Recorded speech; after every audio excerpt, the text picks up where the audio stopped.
blasting, billowing, bursting forth with the power of 10 billion butterfly sneezes. This is Wine, Money, and Song. And if you want an insider's view of the wine industry, and if you're interested in learning about wines in different wine areas, please subscribe. So we've been off for a couple of months for the summer, and we needed a hiatus to recover. This year has been a tough health year for myself. I got severe pneumonia in January, and it lingered for another month or so. And I went to Santa Barbara for my daughter's graduation from college there, and I came back and I tested positive for COVID-19, and my head of production, he came down with it, and I felt guilty, and I said to him, we're taking the summer off. I go, we both have to recover. It's been a tough year. So we're back, and what I want to do in this episode is go over what's happened in the last few months in the wine business, and I will do that. But recovering from the past year, I'm still been trying some wines, and I'm going to be, the next few episodes we do will cover what I've been drinking lately. But this one, I want to go over the health of the wine industry over the last few months. But hopefully I'm recovered, and as Leonard Cohen said, my hair is gray, but my body hurts me in the places where I used to play. And that's just a part of getting older. So what I want to talk about today is the health of the wine business. In the last few months, certain events have occurred in the wine business, and I want to give you the lowdown, what's going on from an insider's view. But what I want to do first is, we still have a couple of months of warm weather, barbecue still, and maybe some football, some parties at your house, and you have people over. And I had two white wines that I thought are unusually good values, white wines. And the first wine is Villa's Sabrina, which is agave made from Cortese grape. It's a wine I bought from Costco, $15 a bottle. This is the 2023, so it's a very fresh wine.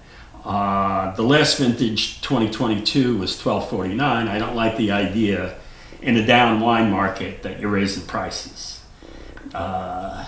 When business is not good, prices need to fall, not to rise. But this wine, for $15, excellent value, very clean.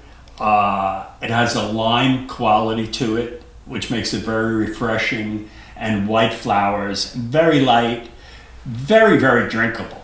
Very, very drinkable.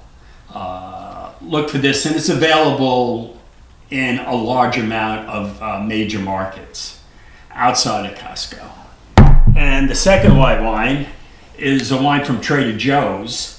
And I think there's 400 Trader Joe's around the country, and they sell a lot of wine, and they have their own labels. And this is a 2023 also, and the 2023 vintage from California is an outstanding vintage, and it's a big vintage.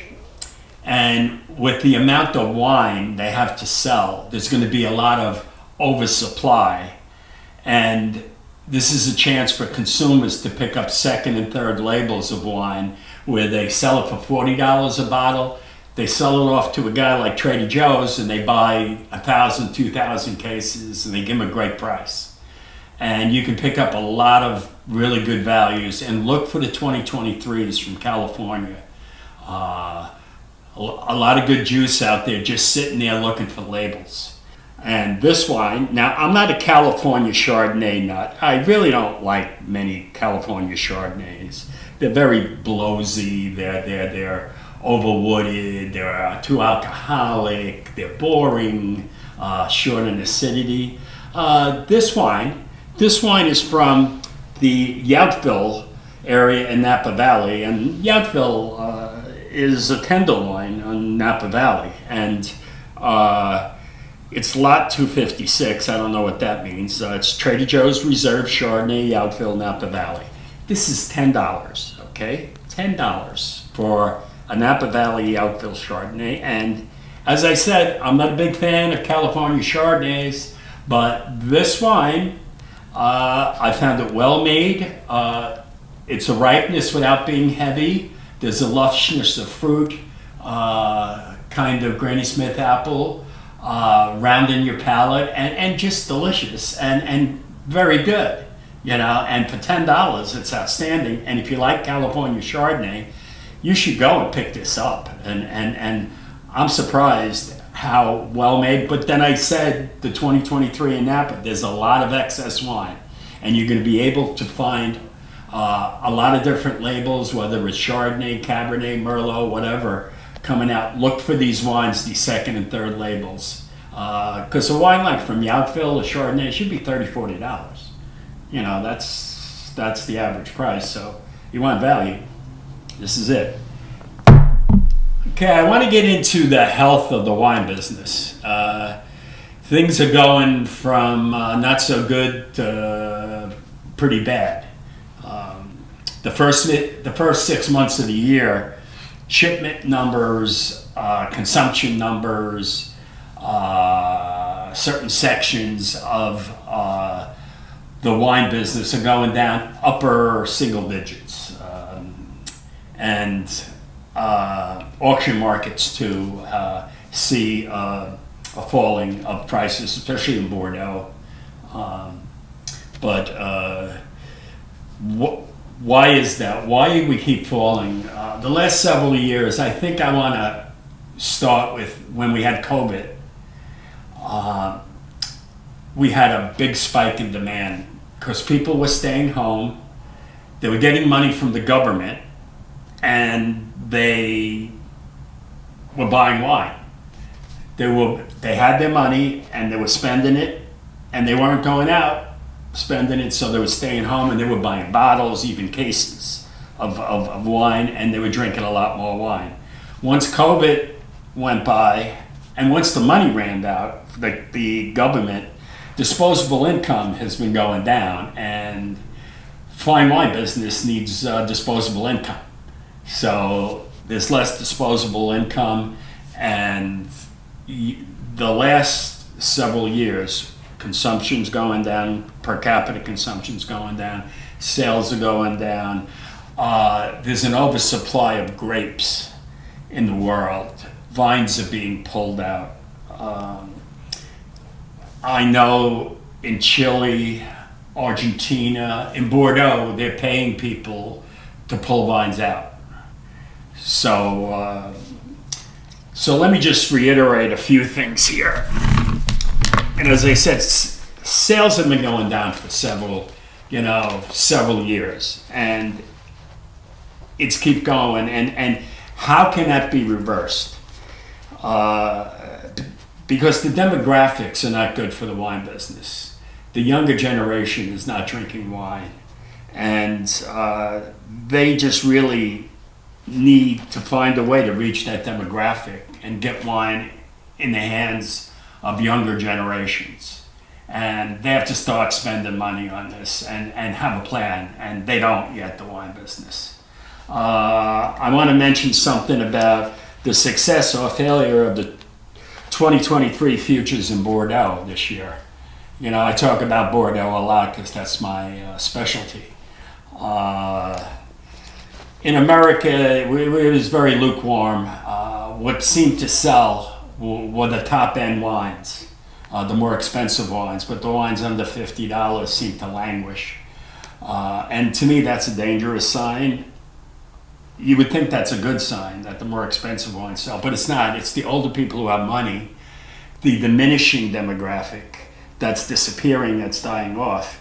You want the younger demographic of people 40 and under drinking wine, and they'll drink the less expensive wine. So that's a bad indication. And I can tell you in Bordeaux, here in America, it was lukewarm the reception, and as I said, the more expensive wine sold. But we're only 30% of Bordeaux's business, worldwide business. And globally, through the rest of the world, it was a disaster. It was a disaster. Some of the people, the cruise company said that it was a catastrophe, the 2023 futures business. And right now in Bordeaux, in warehouses, there's something like $8 billion in Bordeaux in the pipeline. They're just sitting. And they got to sell it somehow. And how do you sell anything? You got to find the right price. You got to find the right price. And they lowered the prices of the 2023. Very good vintage, some excellent wines, but that didn't do it. That didn't do it. And I gave credit to the First Growths that they lowered their prices 35%, but that ain't enough. And I did recommend, if you weren't into First Growths yet and you want to buy First Growths, this is a good place to start because the prices are very good. But not many people can afford $400, $500, $600 for a bottle of wine. And that's that demographic I'm talking about, older demographic. So also another problem is that globally this has happened. All the governments are now anti-alcohol, that it's not healthy to drink any form of alcohol. Now, I don't believe that. I believe a couple of glasses of wine with a meal is healthy. And they need to have studies that really concentrate on that. If you're going to have 3 or 4 tequilas in 10 minutes, of course that's not good for you. Doesn't make sense. But if you have a couple of glasses of wine with a meal over a protracted period of time, it's healthy. It helps your digestion, slows you down, it helps you digest the food more easily. So that's the shape we're in right now.